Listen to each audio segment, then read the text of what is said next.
Gather, veterans. It's time to join the fight. The long war begins.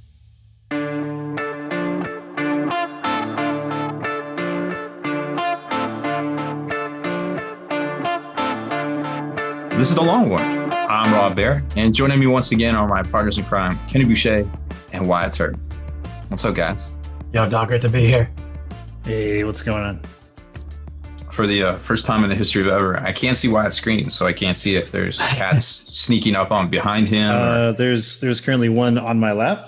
Oh, Leo that makes is, sense. At the top of the cat tree, and my orange cat is sitting right behind me in the danger zone. Is that the cat box? No, I mean he's like literally right behind my wheelchair, so I have to look behind me. Literal danger zone. Got it. Yeah. Cat about to get his tail ran over. Legendary Mike Haspil had to bow out. Work was badgering him. It sucked. But we did have a pretty good after hours. We brought up a lot of things. You can look forward to much content today. We got a Rob's Rant. We don't get those very often. Got that coming up. We get to talk about the GW app, and now that there's this Battle Forged ability, you can make your army list in it. We got some. That sounds great. Yeah. I mean, sure. Yeah, I find it pretty cool. We got to discuss the recent ITC events. And of course, the big subject, discussing resilience, ultimate nerf combo. You can't play Death Guard anymore. Talk about that later in the show. That's it. Burn all your Death Guard models. Yep. Or send them to Wyatt. Only if they're painted. Only if they're painted. Yeah. If they're not painted, just throw them in the trash. Yeah. Throw down the ground. Yeah. Or you can like whine on Facebook about it. That may make you feel better. I mean, that's how you feel better. Do you not get how any of this works? I guess not. All right. Well, let's just get the ball rolling. We got a lot of interesting things to comment on today. And Wyatt, do you have a would you rather? I do. Yeah. Would you rather play an instrument on an album with your favorite band, or star in a movie with your favorite movie star? This is a really good one. Just a good fun one. Yeah, I was trying to keep it lighthearted as we move towards the holidays. Why is the Djinn being so nice? Let's talk about that. I mean, don't worry about it. Don't you worry your pretty little head about it. I won't. I'm not worried about it now. Thanks, Jin. I'm just gonna take it for what it is. It's a good one. Yeah, don't look a gift Jin in the mouth. Oh man, damn, that's a good question. I want to be in a movie. Wait, does it have to be my favorite actor of all time, or can it just be like an actor I think would be dope to be in a movie with? I'll allow it. Thank you, Jin. I don't like this, Jen. Yeah, I mean, like your favorite actor could be like Tom Hanks, but if you think it would be way more fun to be in a movie with like Will Ferrell, then like, yeah. Jack Black, that's my dude. Jack Black, yeah, that'd probably be a blast. He seems really cool. I want to do a movie with him. I don't care what the movie is. He'd be like, this is the one. It could be ridiculous. I'm in. It could be a drama. I don't give a fuck. That's it? Well, I mean, I speculate what'll happen is it'll be like some like remake of Brokeback Mountain where I'm Jake Gyllenhaal and he's like Heath Ledger. And like, I know that's what's going to happen and how it's going to play out. But I'm still... See, this is when the Jin part comes in. Yeah. That's what's good. I mean, I've accepted those terms when I said it, and I stand by what I say. I think I would do the opposite. I think I'd do the music one. Yeah. What band? That's tough because like I like me a lot. It could be a solo artist too. Will the Jinn resurrect deceased people for this album? Yeah. I don't see why not. Like if your favorite artist is oh man, I'm just having a brain fart. The guitar guy. Who's the super awesome guitar guy? Oh, Bon Jovi. Jovi's not dead. Oh, I don't know. No, somebody just passed. What guy just passed away? Was it Bon Jovi? No, he died at like 28 or some shit. Van Halen? Oh, Jimi Hendrix. Yes, Jimi Hendrix. Sorry. Yeah. Oh, Jimi Hendrix was good. Yeah, if you want to do Van Halen. a Bill and Ted situation where you have to go back in time and With the grabs. Is that how the Jin would do it? Like he wouldn't just resurrect him for in it.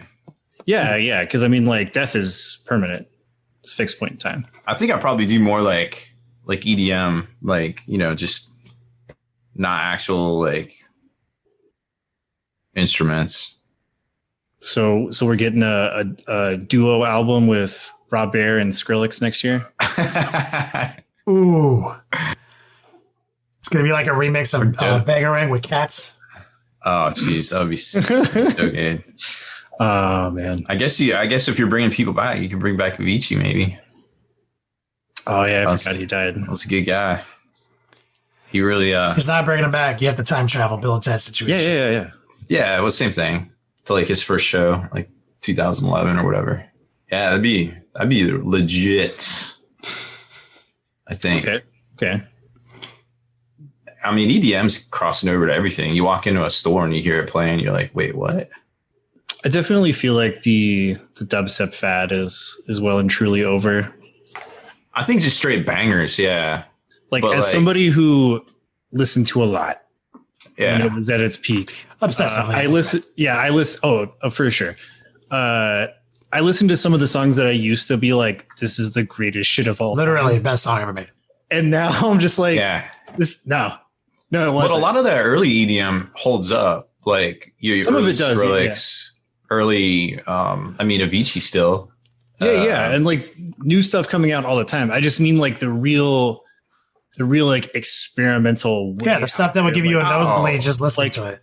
But not necessarily because you can still listen to Hendrix. Hendrix still stands up from the 70s. Nirvana still stands up. That was all cutting edge shit, like. Yeah, and I really hate the fact that it's called classic alternative now. I'm like, or golden alternative. I'm like, you mad? You've been mad about that. 90s are like classics now. Like that's super weird. I mean, Mozart's is classic, and then that must have been hard for you too. I mean, I like some classic. Someone in chat's like, have we discussed the skills necessary, like acting and music? Oh no, Jin's not going to grant us any additional skills. We're going to be us. Oh no, we're going to suck at it. Yeah, no, we know how this works. Like I'm still a terrible actor. I was, but you said it, so shall it be. Damn it. I mean, I feel like I could play myself pretty well. Yeah, you'd be shocked. If they're like, hey, you want to be a Mandalorian as yourself?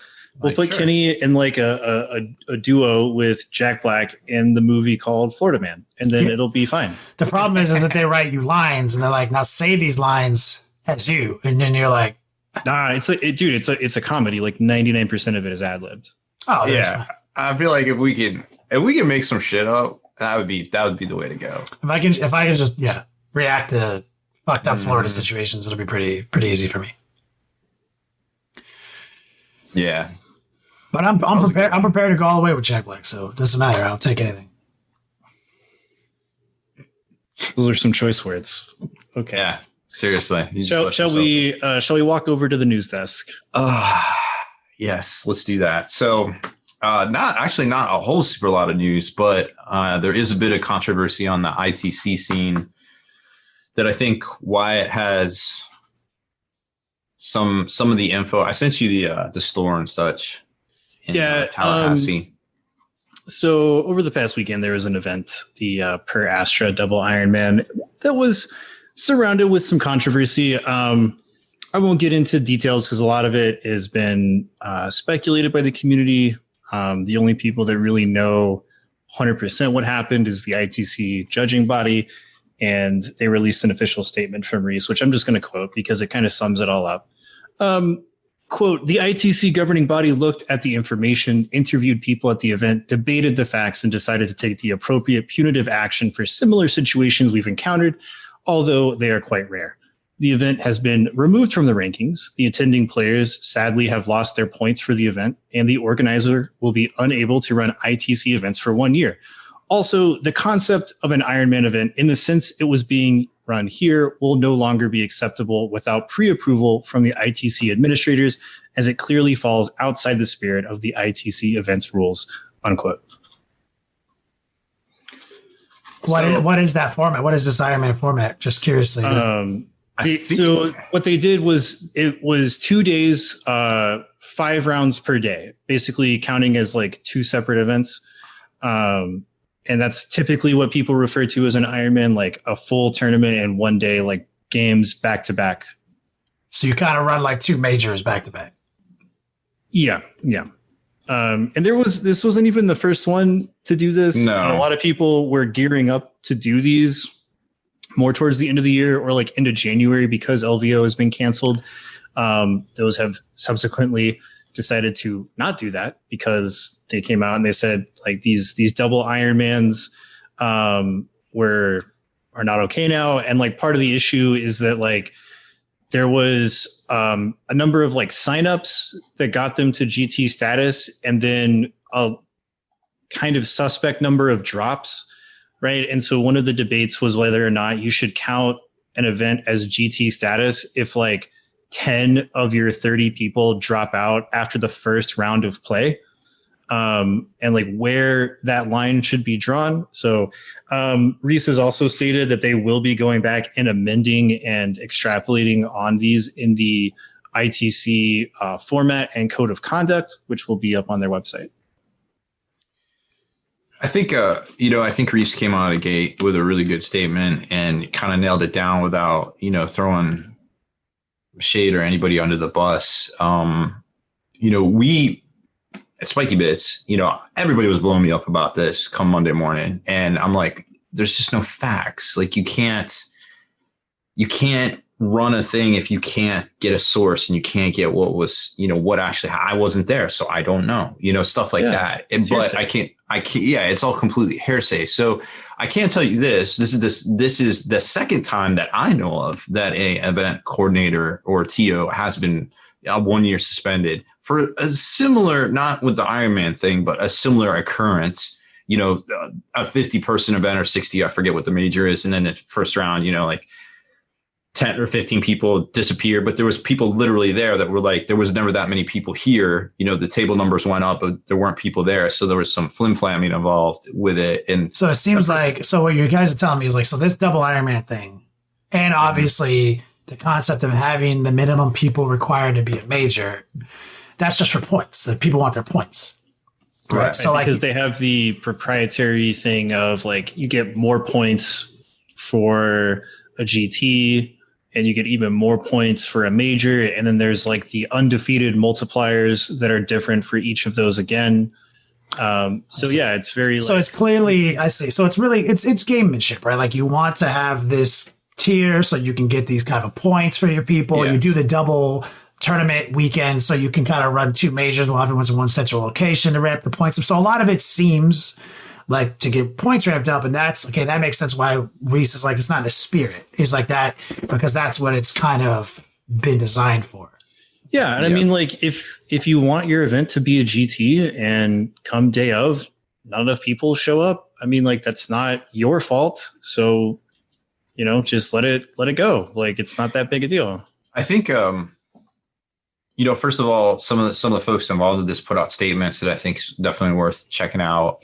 Pretty well written, and I think kind of grind it down. But at the end of the day, you have to hold yourself in your event accountable. Like there isn't a new way to do things and not get caught. Whether you're a player on the table or whether you're a TO trying to pad the numbers and have folks come. Like we've seen it all. Rob, so I take it other things happen. So this isn't just a double Ironman. Well, I mean, we see a scandal at tournaments all the time. People have 3 points over and win 3 GTs in a row, at this event. Or, somebody's nudging a vehicle with their water bottle on the camera and nothing happens. Or, just blatant cheating on camera and nothing happens. There's always some drama. It's not new. Like you're not getting over on anybody. Like just stop. Just be respectable is all I'm trying to say. It's a hobby. We're not playing for millions of dollars. We're not playing for a new car, a trip to Disney World. Just stop being dicks. And even if you were, don't cheat. Well, yeah, and even if you are, don't just be respectful. But I want a little bit more information. Obviously, like I said, there's more to the story than just like there was a double Iron Man that they no longer want those to run anymore. So like, sure, there's more to everything. A lot of accusations have been leveled, and certain groups were involved at the event. That have a business around doing the art of war. I saw getting called out allegedly online a lot, and I even saw a statement from them on like competitive ITC Facebook group. Well, if that's the case, I guess they felt like they needed to put out a statement. So obviously people have been pointing fingers at their organization, I guess. That would seem like it's the case. I'm just saying, if you've built a business and a brand around playing competitive Warhammer 40K and something like this happens and you're at the event / involved in the event, yeah, you're going to want to put out a statement and get your side of the story. I feel like this has happened to both of us at some point. And I would also like to mention, Kenny, that there's only 2 people that I ever know of that disqualified themselves from an event. And 2 of them are and we're both on this podcast from being, whether it was a mistake or something outside of our knowledge. I got a rule. I got rules I try to live my life by. Not everyone lives by them, but you have to hold yourself accountable at the end of the day. It doesn't matter if it was an army builder. It doesn't matter if the TO was like at the end of the day, you have a personal responsibility, not just to yourself, but also to the hobby. You might be an example for other folks. So I think it's good that people put out a statement and kind of clarified things. So, if you're listening to this, you can obviously look a bunch of stuff up on the ITC competitive Facebook page, or, whatever brand you follow or something like that. But just don't be a dick. Good rule to live your life by. Just generically, like, integrity should be a huge part of the sportsmanship that we have at these events. And I have a lot more I'd like to say on it, but I won't. So I'll say this, like, in the coming years, Warhammer is going to get a lot bigger, and it's going to continue to get a lot bigger. And when you go to these events, even if you're not on stream, right, integrity is still a really big part of that game. It's something we should all strive for.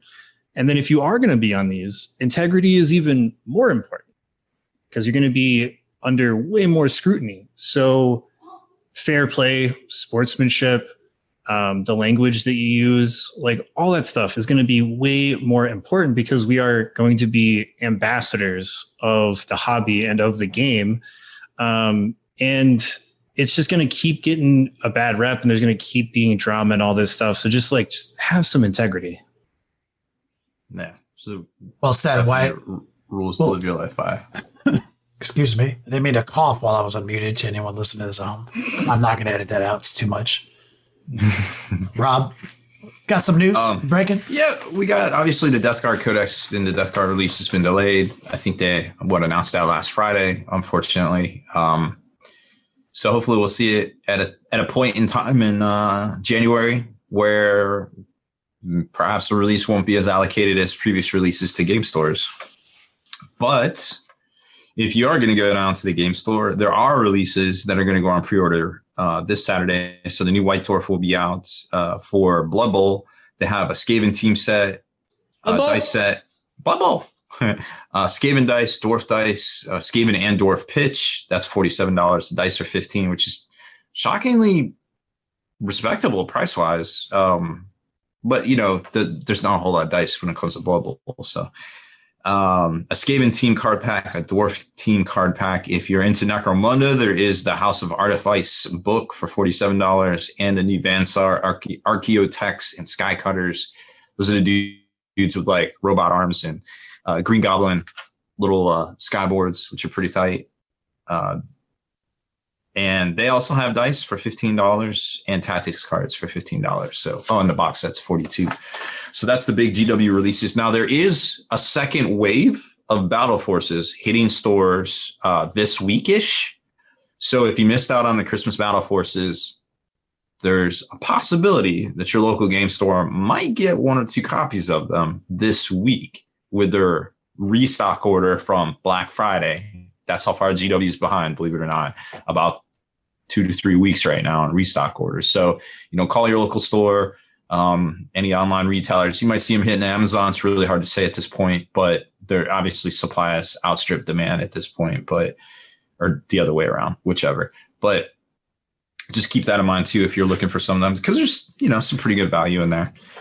I did want to talk about a couple of new releases. There's an app. It's called War Surge, which we ran an article on the site, and they offered to give us like some free, freebie to take a look at it. And I was like, it sounds pretty cool. I'll get to looking at it on the app when I can. I can't do it right now, but I'll make a post for you. And we did. And what's cool about it is you actually get to make rules for any model you have. And they're supposedly balanced. Like you can kind of pre-pick from some rules in there, or put in your own rules. Like, hey, I want a movement of this. Hey, I want a shooting of this. And then it kind of like generates points so that you can kind of match up with your buddies. It all goes off a point system. So it sounds pretty cool. It looks pretty cool. It seems like it's very well done app. So we did a post on it. So check it out. It's called War Surge. I don't know much else about it. Haven't had time to really dig into it, but it looks like there's been some time and effort put into it for sure.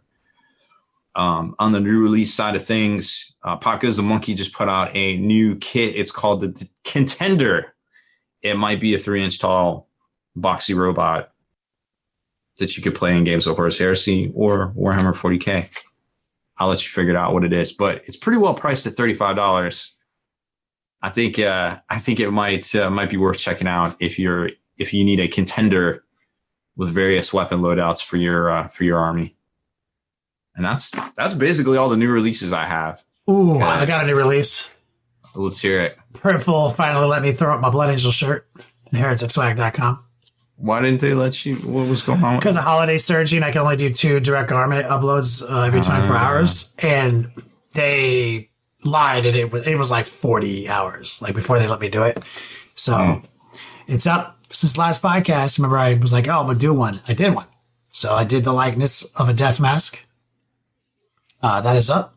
Angels of Death. hereticswag.com. It looks fresh. Proud of it. So that was 5 new designs in a month. I'm done. That's it for 2020. That's it? No more? No more? I don't get a cool Cyberpunk Kenny Boucher special? No. God. It's like, nah. He was like, I kind of want to do that, but no. My Pwn City drawing I did was very Cyberpunk inspired. But Kenny, I gave you a tablet you can take anywhere. Oh, he just threw that on the card. It sucks because I was thinking about bringing it with me and drawing. Yeah, I know you were. And now I'm like, Speaking of, Cyberpunk is out. It's the time. Yeah. It came out yesterday. It's been, I think I've already put in like 18 hours since yesterday. It's super fun. I love it. How was the day one download patch? I heard it was pretty big. It was. So I definitely empathize for the poopy internet people out there. It was actually pretty long for me, and I have fiber. I think it was partially related to internet, but also like a gazillion people all straining Steam's servers. But after that, it booted up and it plays really good. Couple of pretty fun graphical errors that I've seen from time to time, but other than that, those graphical errors are what's going to be in the shirt I draw you. Oh, I hope so. Please. It's a lot of fun. But yeah, like, I don't know. Some people are really, really bothered by graphics. I'm not one of those people. Like, I still regularly go back and play old, like, abandonware games all the time. So a brand new game that has really good graphics that, might have a couple of errors a couple of times in like a 10-hour play session, like, yeah, I'm totally fine with that. With it. So let's talk about the GW app for like 3 minutes. Update. Why you want to take the meat and potatoes of it, and then I'll swoop in with my. I don't have the app. I have it. Okay, so they finally dropped it. So the beta, where you can create your own lists, right? This is an army builder in here now. today in real time, I used it for the first time during our tactics discussion earlier today, me and Wyatt. And, I was geared up to be like, this is the stupidest thing ever as I was doing it live to illustrate how dumb it was. Because at this point, I have the app still and I pay for it as a gags for the diminishing return to continuously be able to, talk shit on it. I didn't think it sucked. I thought it was easy to navigate. I liked the graphical button pushing. I liked the data slates, how they popped up. I liked how the force organization worked. And I found it to be, at least on iOS, pretty much lag free. I didn't see any glitches, any issues. There is a hey, give us feedback link. Haspil earlier today, before he had to boost out, said some of the exact same things I thought of, which means other people are reporting them. Like there's no duplicate button. So you'd have to keep doing your squad loadout over and over again. So multiple people have mentioned that. We instantly also discovered there's no because they show you the force org tree for the detachment, and you can press on those little icons to streamline your selection, right? So you can populate them. There's none for dedicated transport, though it's in the list. You have to scroll to it and add it to your list. It'd be really nice if there was one in there too, because you kind of treat those as the categorization function. Right. So just a few things that could be improved. Wyatt instantly called me out. He's like, is there a way to share it? And I was like, nope. But then I swiped one more to the left and was like, sure enough, there is. Yeah. That's really important. That's half the fun of list gaming is showing your buddies. Sorry, I had my phone in my hand and somebody just bought a t-shirt. Oh, hey. Nice. Thank you, guys. Put the link in there. Appreciate it. I really want to get that Custodes one. Well, I have to pull the trigger on it. But ultimately, I don't really have a negative thing to say about the functionality, right? The functionality works. It's shareable. It's pretty clean. It'd be nice if there, Haspil mentioned, if there was I can print it right from the phone instead of email it to myself. But either way, who cares? The only negative is the same negative we've been discussing the entire time, which is there's no app purchased, right? We have went on about that for a long fucking time. And we've got multiple episodes about, come on, guys, And so I can see that the excitement I'm feeling for this app being completely halted, all momentum, all positivity for the functionality vanishing if they don't open up purchasing within the Battleforge functionality. If I can't just go and buy these data sheets, it becomes instantly useless to me. It's for list building, because now I have to go physically buy a book, physically scan a code, and now I get to use the app. That is clearly not going to work, which is why the only positive prediction I can make is maybe that's why there hasn't been an app purchase yet, is because it was going to be tied to this function. I don't know. But if it continues to be the way it has been, then it's DOA. All momentum gone. So yeah, that's going to be a really big selling point on the app moving forward. The other one that we talked about in the pre-show is the comparison to Battlescribe, right? And so personally, I am not going to touch this app until it is A-OK, good to go, got all of the nastiness worked out of it. Because the thing that will set it apart from Battlescribe is that because this is tied to the official company, when a new codex will come out, the app will immediately be updated the day of release, and you can start building lists. Whereas with Battlescribe, even though they do an amazing job and we love them, it is a community source project. And when a new codex comes out, there's generally that week to sometimes 3 week or more wait for those files to be updated to the new codex stuff, where we have this book, but we can't use Battlescribe to create lists or anything. And I think if they can get the act together where it's got all the factions working the way they should be, where it's easy to use, there's no bugs or anything, that's going to be the big deciding point, because of just ease of access, instant gratification. That's one of the biggest selling points of anything in humanity, is instant gratification. Yeah. And to the chat, Richard, I don't normally during this segment pull out names, but that's a good follow-up question. If you pay for the app, you still don't get access to all the rules. I thought that was the selling point, kind of not the new rules, right? So we talked about this in the pregame show. If every codex is valued at $3,000, right? When you get the app for $5, at day one, it's worth $3,000 market value, because you have every 8th edition codex. every new codex that drops and supplement. Every new dex that drops henceforth is not in the app anymore. And you would have to buy it, scan it, and then it's in the app.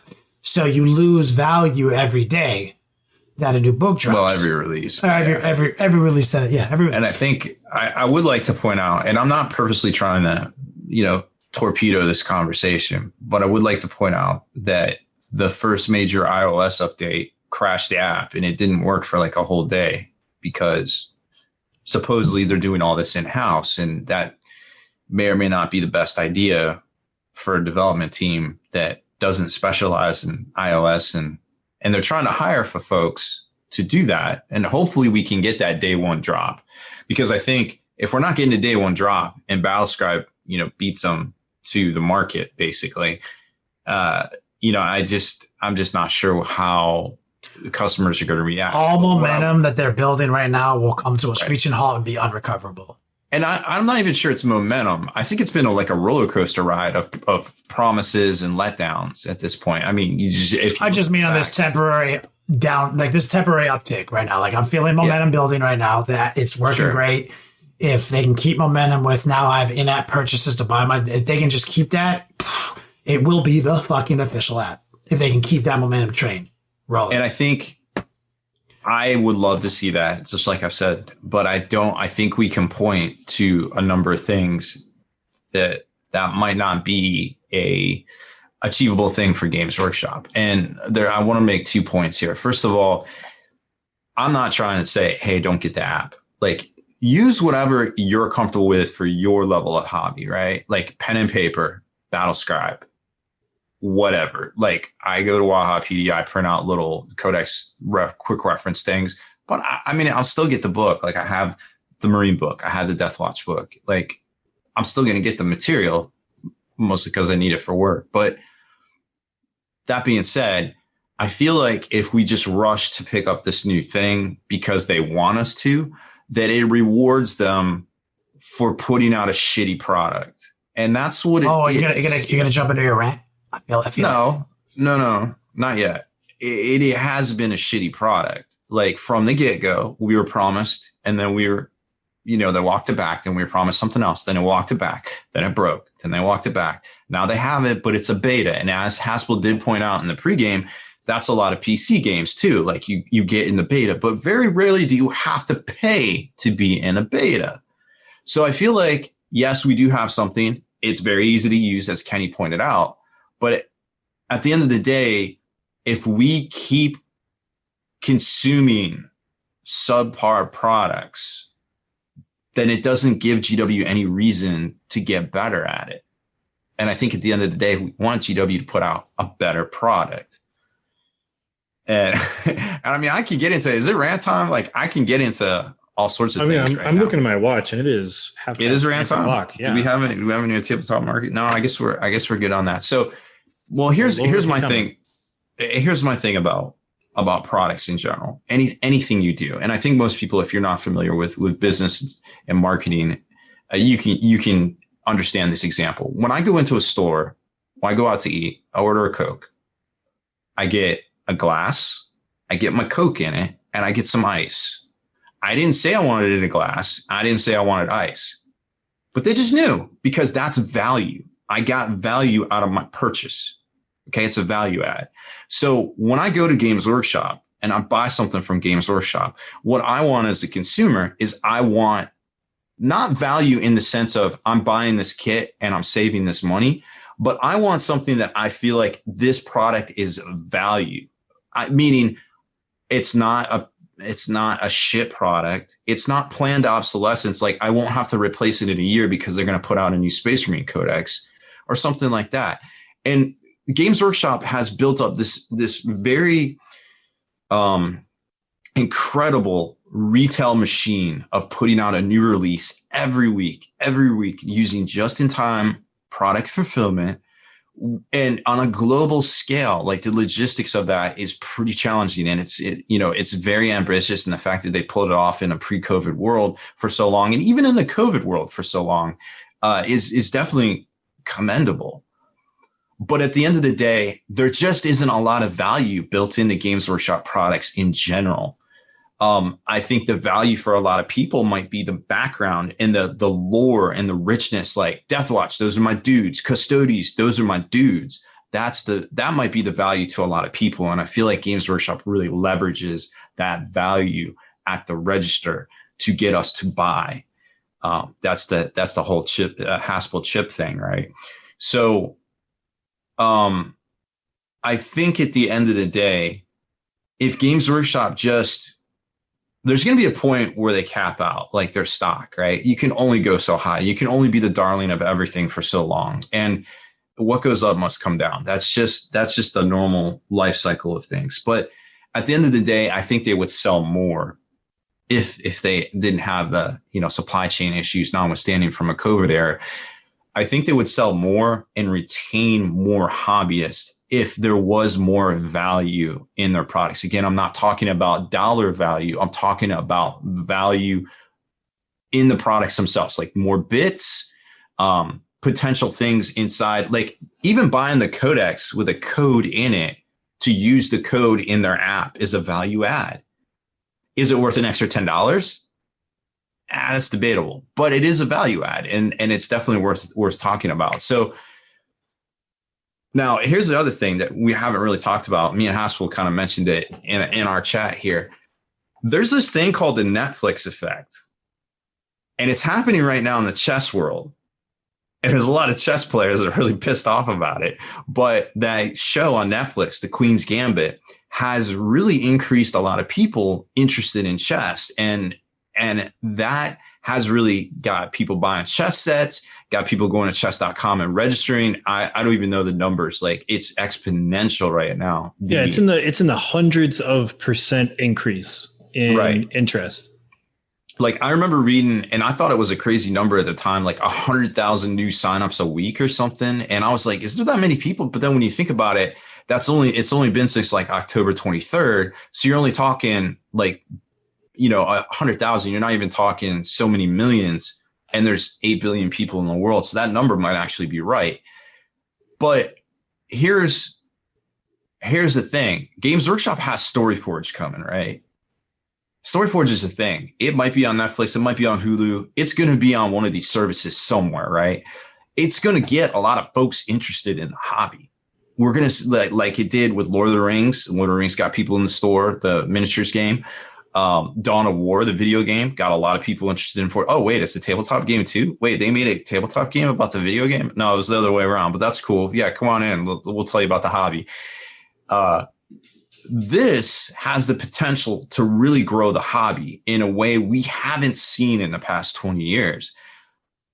I'm hoping that they are able to hold on to a lot of these folks, and it isn't just a kind of like, we'll call it the Lord of the Rings bubble, where GW basically grew a lot because of the exposure from Lord of the Rings and the miniatures game in the early 2000s, and they were able to afford a lot of design technology and things that we take for granted right now. That being said, I hope the Games Workshop doesn't put out any of this stuff for StoryForge until we get through the COVID era, because we can barely get product right now as it is. Can you imagine if we even got 100,000 new players in a month into the hobby, or new people into the hobby? Could you imagine what that would do to stock levels, or just, it'd be great for interest, but don't plan on getting anything new anytime soon, or anything old, or pretty much anything, because it's going to get soaked up. And then, a lot of people, newer players, would be like, why can't I get stuff? Like, what's going on? Why is all this demand all of a sudden? We can't even keep up with the current demand. So I'm hoping GW puts that on the back burner, waits for everything to get resolved. And I'm hoping that they have a better plan to retain hobbyists going forward and to provide more value in their products. Because right now, the value is just finding products, in my opinion. But I very, very much agree with your points. And I think that they really, really need to figure out a way to shift their business off of so much of it being tied to these book sales in a cyclical system, because people like you and me and a lot of the other hobbyists out there, even a lot of like the 99% hobbyists out there that have been in Warhammer for, 10, 15, 20 years sometimes that have been doing this that long, we're like used to this. So we're like, yeah, this is just, it comes with the territory, right? But the reason that this sort of like gritting of teeth every time they come out with a new book keeps popping up is because we constantly get new blood into the hobby. So it's like, we always see this, but it's like that person who's just now finding out about how like harsh this can be. They've only been playing for like 6 months or like a year. Like they got into it in 8th, right? And so they're like, wait, so this codex that I bought like last year, it's already out and I got to shill out another $65 for it. And the only way to get it onto this app that I pay for is a physical code that I have to scan. Like this is not going to go over well if this hobby hits mainstream numbers. Like it's not like it's going to be really, really bad. And what Games Workshop does not want is for them to get the levels of press as like other game developers, like digital game developers. I mean, like if a AAA title comes out and it has like graphical stuttering, it's like it sets the world on fire, right? And so if this reaches mainstream levels and it's like they still have this same system of like gouging on these secondary products to playing the game just to play the game as like a gate to get through, it's not going to go over well for them. It's not going to be good. No, it's really not. So I hope they have a really good solid plan in place for all that, because it would be really unfortunate to see that kind of, energy influx of new hobbyists and not capitalize on that. But hopefully it all works out. They get their new warehouse and distribution facilities and expansions all done, and COVID goes away, and it's all good to go. But I really seriously hope they pump the brakes on that one. But I can shit in one hand and wish in another, and I generally know what to expect from them. Shit. But Yeah, that's fine. You want to jump into the meat and potatoes? Yeah, absolutely. Go to Rant, guys. Some stinky boys. Yeah. So disgusting resilience. We got to see what that looked like finally. No fucking surprises here. We've been saying it was going to be. I don't know how to tell you guys this, but I'm just going to take all my Death Guard. I'm going to throw them in the trash. Set them on fire. I'm gonna make a post on Facebook, and then I'm gonna cry in my shower. Everybody needs a good cry, Wyatt. No, you're worth it. It's I am worth it, but it's not that bad. Death Guard's actually looking really good right now. Why don't you tell us why, Kenny? Oh, thank you, Wyatt. So obviously on this show, we've been talking about the -1 damage change for a while. A lot of people on the internets, the Facebook groups have been saying there's some baseless rumors and you guys are ruining everything. Turns out like it wasn't baseless. We kind of already knew. It was play tested. I know some of the dudes who play tested it on the version numbers that they had in their hands, and it's strong as fuck. Okay, so -1 damage is the new blanket damage mitigator to replace the 5+ feel no pain damage mitigator. Is a durability narrative device, right? It's like the cheat code of Death Guard. So before it was, roll for all damage, 5 up, you don't take the damage, including mortal wounds. So that's important to this conversation. All damage, right? It was clunky, a lot of extra rolls, but it was fun. We all loved it, right? Because you love to bank on the luck, right? Even though, like, mathematically, you're going to pass 33% of them. Like, you're like, I passed 50% of them this time. You love that. That's fun, right? But it's a little archaic. It's a little clunky as a universal rule. And so they didn't want it to be the universal rule anymore. So like there's still Feel No Pain in the game. And there's probably Feel No Pain in the Death Guard Codex coming out still with the stratagems that are going to have to get redesigned. But let me tell you what, on a bell curve, right? 1 damage all the way up to 6 damage, everything in between. 1 damage. Yeah, okay, fine. You don't mitigate any of that. But you do have 2 wounds now in your Plague Marines. A lot of things have extra wounds. That's a built-in ablative Feel No Pain roll, like from the past, right? That's like 2 wound Plague Marine, doesn't mitigate any damage, 1, but he has 2 wounds. Can't even talk about that. But against 2 damage and 3 damage and 4 damage, the bell curve is spikes. So 2 wound Plague Marine, 2 damage, instantly negates 1. That's like passing half of your Feel No Pain saves. Gangster. 20-shot Leviathan, literally it's 1 damage now. Right? Now against 3 damage, he still dies. But a fucking 1 wound Plague Marine died against 3 damage anyway. right? You weren't going to clutch alchemy 5-ups. So when you start moving into models with 3 wounds, 4 wounds and more, the 2, 3, and 4 damage part of the bell curve is much better, exactly the same, and almost exactly the same. Then when you get into the 5 damage territory, it's slightly worse, and then 6 damage territory, clearly worse. So it's in more situations than you would believe if you haven't mathed it all out, it's stronger.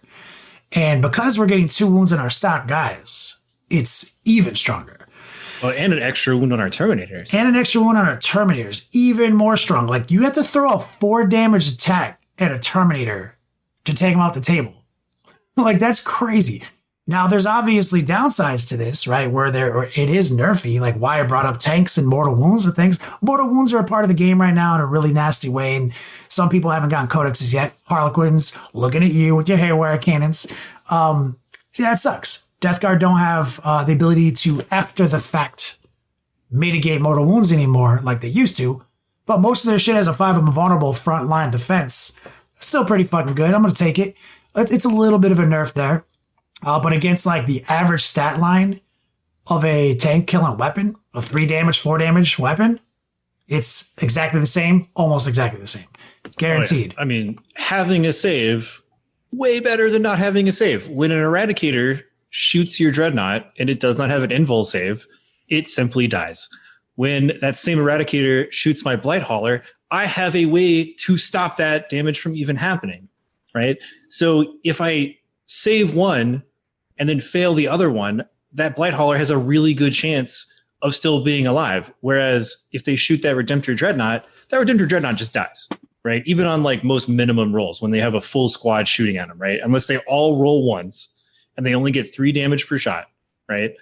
So the fact that all of our Demon Engine stuff just has an invul save makes them far and away better than every other vehicle without an invul save punching at the same weight class. That is a fact. I mean, it's so obviously things that spike the damage, like Eradicator, is another plague of the tabletop right now. If you spike the damage to the 6 category, yeah, it's worse.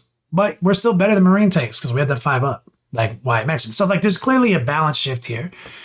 But I'm not. I mean, me and Don Who's have been talking about this for months, bro. We are stoked to have 3 wound Death Shrouds, 2 wound Terminators with -1 damage. We're like, this is kind of good. Lots of armies have a bulk of 2 damage, 3 damage of weapons with some D6s on top, average roll being 3 damage. I mean, the number one way to kill Marines right now is 2 and 3 damage weapons. Yeah. Right.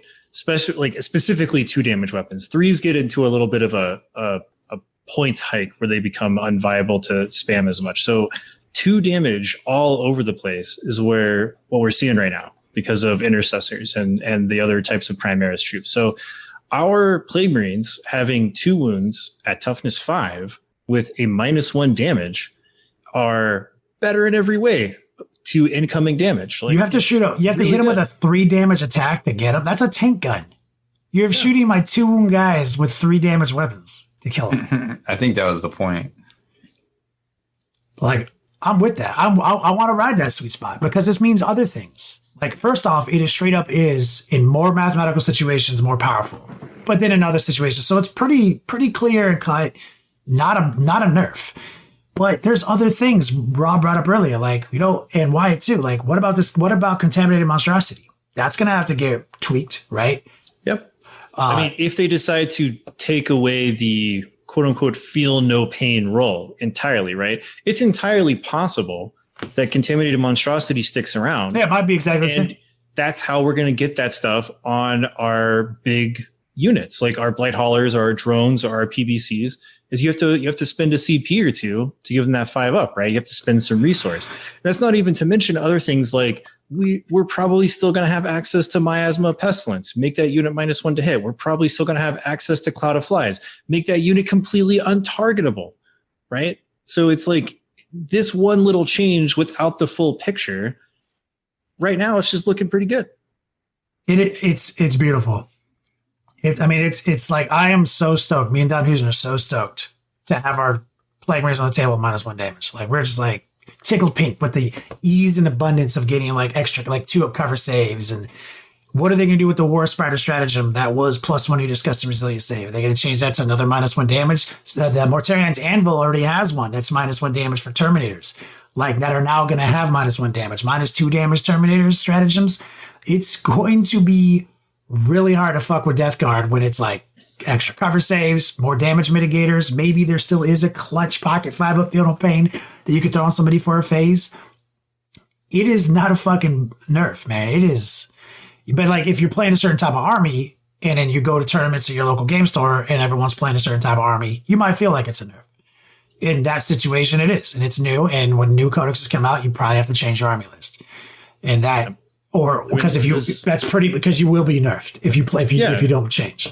Like 9th edition so far has been pretty equivalent to like a expansion, like a new edition of the game. Lots of reworks have happened, and these new codexes have been the equivalent of the same thing. Like lots of reworking of how these factions, function on the tabletop. So it's actually my prediction that a lot of the things will actually change. Like more things will change than stay the same, because this in and of itself, as well as the new Gifts of Contagion stuff that they've kind of teased out, it's going to fundamentally alter the type of playstyle that Death Guard so far has had. Yeah. I mean, it's not even talking about Plague Surgeons. They're going to change. There might be just apothecaries. Oh, they have to, yeah. Bringing dudes back to life. Yep. And we're going to get stuff like the points upgrades on heroes, similar to Space Marines. Like they showed off the one where you get like +1 strength and damage to a weapon for a points increase. Just like upgrade that character a little bit, the same way you would upgrade a captain to a chapter master. Oh, yeah. And that's kind of part of what I was saying in the pregame about the Death Guard Codex. Like the Death Guard Codex has to be, this is the standard for a standalone book on the Renegade side of things. Remember, Chaos is going to be very similar to this. Then it's going to be Death Guard, and they'll be able to make supplements off of those two books if they desire. But this is a very important release, because we've seen the Marine decks and like stuff you were talking about, like paying points to upgrade captains and, chapter masters and things. We're going to get a lot of clues from this book of how the Chaos Space Marine Codex might work too, which is kind of exciting, to be honest. It really is. It's just like I said, the math is just so strong. If you have an army that is like, has a lot of D3 damage and high volume 2 damage shots, you are fucked against my Death Guard right now. Yeah. And a lot of things still don't have that straight D2 damage. It's all, like you are D3s and stuff. Fucked, dude. When I roll my fucking shit on you, you're like, because your whole army is like doing 1 damage now. Like you're like, oh, but I got these couple of D6 damage ones. It's like, okay, so you usually roll a 3 or 4, still good on my tanks and shit like that. Like I'm not, like I'm tickled pink. And Mortarion, we got to see his data sheet, and he's toughness 8 now. He is going to be -1 damage. He doesn't unfortunately mitigate. He doesn't have the phase damage thing, which is upsetting. Yeah, I think if I'm disappointed about anything, that's what I'm disappointed about. Like, in no way am I disappointed about Disgustingly Resilient. It's only the fact that Morty doesn't have damage per phase cap, because I really feel like he should have it. He should. Well, we don't know he doesn't yet. Like, we don't know what all. That's true, because it is entirely possible. There's certain things that we know are not on the data sheets that are in the front of the book. We don't know. Yeah. We don't know. We know he's 490. They said he's 490, but I see that changing, because if he is stock as presented, I think he's going to go down in points. Just like Yellowman went down, up, down, like 490, I think too expensive if there's not some other thing. But there might be a stratagem that literally is like, dog, 5 up. Now -1 damage and 5 up. Never mind, 490 is fine. Yeah, and the Contagious and Nurgle stuff could be a real tipping point too. I mean, he did get buffs in certain ways, right, that would warrant him not going down in points. I mean, just his damage output in general. Damage output got higher. His ability to change his Warlord shape pre-game, game changer. Toughness 8, the only toughness that matters. That's a game changer. So, I mean, I'm not disappointed. I'm very pleased. I'm pleased. If you feel like your Death Guard are unplayable, or at least the collection you have is unplayable and it's fully painted, hit me up on Facebook. I'll buy them. Only if they're painted, though. I'm in the market for some haulers. If you got 6 and you don't think you can play them anymore, I'll buy them from you. I'm hanging on to those guys. Those are still going to be. What about those drones? I bet you they're going to do something with the Greater Blight drones. Yeah, see, that was one of the things that the community was like, see, the Greater Blight drones have 5 up, paying for discuss resilience. See, your argument's invalid. It's like, yeah, it's also a Forge World unit that was probably finalized like fucking last year. They're just going to change it to the new one. Like they always do. So Greater Blight drones really good. They could even drop and say, hey, like they said. What was it? The bubonic legion or something was the keyword for the Forge World stuff. They could even do that and be like, all right, so now you get access to Leviathans and all that other stuff. Like, we just don't know. Like, it just the -1 damage mechanic in a world of a lot of D3 damage right now is a game changer. And then you give them possibly the option to get all these like cool Forge World stuff, stratagems we don't even know yet, just applying that to a lot of different things. It's a very volatile combination of meta changing. I'll tell you what, you're not going to be happy when someone puts 60 Death Guard guys down on foot, all with cover of bubbles and -1 damage and some periodic -2 damage spikes and maybe a Funeral Pain stratagem here or there and a Plague Surgeon or 2. That's going to be really hard to fucking interact with. Look, it's going to change the way we build our lists. Right. Yeah. And I mean, one thing we talked about in the pregame is that like a lot of the math that's being thrown around about 1 damage weapons is sort of like assuming the same math against like normal Space Marines, but we aren't normal Space Marines. I mean, like we have the same saves, but we're also toughness 5. And most of these 1 damage weapons that are like infantry killer weapons, they're like strength 3 and strength 4. And 5. So like all the strengths that matter for us, right? Like, yeah. So it's just like the wound math, which is the hardest math to convert off of hits now, and always has been, is still going to be really hard to interact with Death Guard purely because of our toughness values. Yes. And we got an extra wound, so don't forget to count that new Blade of Wound into your old Feel No Pain math. Like you had 1 wound and 5+++. Now you have 2 wounds and -1 damage. So like it's already built in. It's fucking dope. Like the first failed save that your 10-man squad of now 2 wounds, like the first time that each one of those models fails their save, count that as a past Feel No Pain save from the past. Because now you still have the wound left. You know what I mean? Like it's like if they were like there's it's a totally different vibe and it's very powerful. It's very, very resilient. Disgustingly resilient. Just the difference of like, if somebody like shoots stuff at me, right, and through all their shots it converts to 5 failed armor saves for 1 damage. Right now, that's 5 dead Plague Marines. That's killing a whole squad. That squad off the table, right? Picks it up. When this codex comes out, that squad is still there. Mm-hmm. It's not doom and gloom. I know a lot of people are pretty opinionated about it. Pull out a calculator, do a graph. You'll find that there's not as much to be mad about as you think there is. Like it's me and Don Husen have been talking about this like all day. Like we are fucking ecstatic. Our spiritual chaos leader. Yeah, our Death Guard Sherpa. Yeah. I think it's a good thing personally. Me too. But honestly, like pretty much that's all I had on the subject. Like I'm excited beyond belief. GW app isn't as bad as I thought it'd be. Like those are my 2 big things, man. Anything else from you guys? Nah. I'm sure we'll have lots to say. We got 2 more podcasts next week. Well, I think we have 1 more show. 1 more show? Is it? Ooh. Oh yeah, I guess so. Because then it's Christmas Eve. Bum, bum, bum. I'm sure we'll have something to talk about next week, Kenny. For sure. Well, I guess Haspil can take us out of here. Now, if a slap don't work, you cut them or you pay them, but you keep the receipts. This isn't the mafia.